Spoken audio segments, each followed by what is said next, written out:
Hello friends, ಇವತ್ತು ನಾನು ಬಂದಿದ್ದೀನಿ ಒಂದು ವಿಚಿತ್ರವಾದ ಟಾಪಿಕ್ ಜೊತೆ. ಒಂದು ಪ್ಲೇಸ್ಗೆ ಹೋಗಿದ್ದೆ. ಅಲ್ಲಿ ಈ ಥರ ಒಂದು ದೃಶ್ಯ ಕಂಡು ಬಂತು. ಅಲ್ಲೇ ಛಾಯಾಚಿತ್ರ ಮತ್ತು ವಿಡಿಯೋ ಕವರೇಜ್ ಮಾಡಿದೆ. ನೋಡಿ, ಆ ಒಂದು ಕೆರೆಯಲ್ಲಿ ಕುರಿಗಳನ್ನ ಸ್ನಾನ ಮಾಡಿಸ್ಕೊಂಡು ಬಂದು ಅದನ್ನು ಮೈಯೆಲ್ಲ ಒಣಗಿಸ್ತಾ ಇದ್ರು ಕುರಿಗಳಿಗೆ. ಸೊ ನೋಡಿ, ಇವರದೊಂದು ಡಿಫ್ರೆಂಟ್ ಲೈಫ್ ಸ್ಟೈಲ್.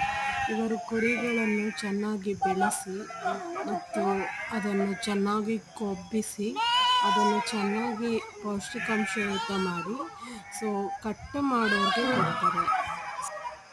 ಹಬ್ಬ ಹರಿದಿನಗಳಿಗೆ ಮತ್ತು ಯಾವುದಾದ್ರೂ ಊರ ಹಬ್ಬಕ್ಕೆ ಈ ಥರ ಒಳ್ಳೆ ರೇಟ್ಗೆ ಮಾರ್ಕೋತಾರೆ. ಕುರಿಗಳು ತುಂಬ ಲಾಭದಾಯಕ ಒಂದು ಉದ್ಯಮ ಕುರಿ ಸಾಕಾಣಿಕೆ. ಅದನ್ನು ಎಷ್ಟು ನೀವು ದಪ್ಪ ಮಾಡಿ ಅದನ್ನು ಕೊಬ್ಬಿಸ್ತೀರಾ ಅಷ್ಟೇ. ಒಂದು ಗಾದೆ ಇದೆ ಅಲ್ವಾ, ಕುರಿ ಕೊಬ್ಬಿದಷ್ಟು ಕುರಬನಿಗೆ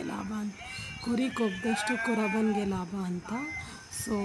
ಕುರಿಗಳ ಜೊತೆ ಒಂದು ನೋಟವನ್ನು ನಾನು ಸೆರೆ ಹಿಡಿಯಲು ಪ್ರಯತ್ನಿಸಿದ್ದೀನಿ ಸ್ನೇಹಿತರೆ.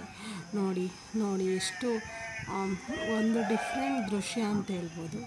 ಈಗಿನ ಕಾಲದಲ್ಲಿ ಈ ಥರ ಒಂದು ಎನ್ವಿರಾನ್ಮೆಂಟೇ ನಮಗೆ ಮಾಯ ಆಗಿರಬೇಕಾದಾಗ ಒಂದು ಡಿಫ್ರೆಂಟ್ ಒಂದು ವ್ಯೂ ಸಿಕ್ಕಿದಾಗ ಅದನ್ನು ಫೋಟೋ ಕ್ಲಿಕ್ಕಿಸಿದೆ ಮತ್ತು ವಿಡಿಯೋನ ಕವರ್ ಮಾಡಿದೆ.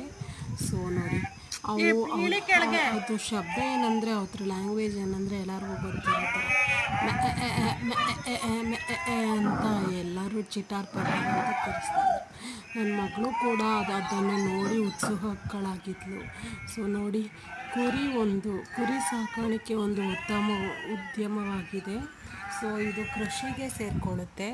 ಹೈನುಗಾರಿಕೆ, ಕುರಿ ಸಾಕಾಣಿಕೆ ಇದೆಲ್ಲ ನಾವು ಒಂದು ಸಾಫ್ಟ್ವೇರ್ ಇಂಜಿನಿಯರ್ಗಿಂತ ಹೆಚ್ಚು ಲಾಭವನ್ನು ತೆಗಿಬೋದು ಅಂತ ಹೇಳ್ತಾರೆ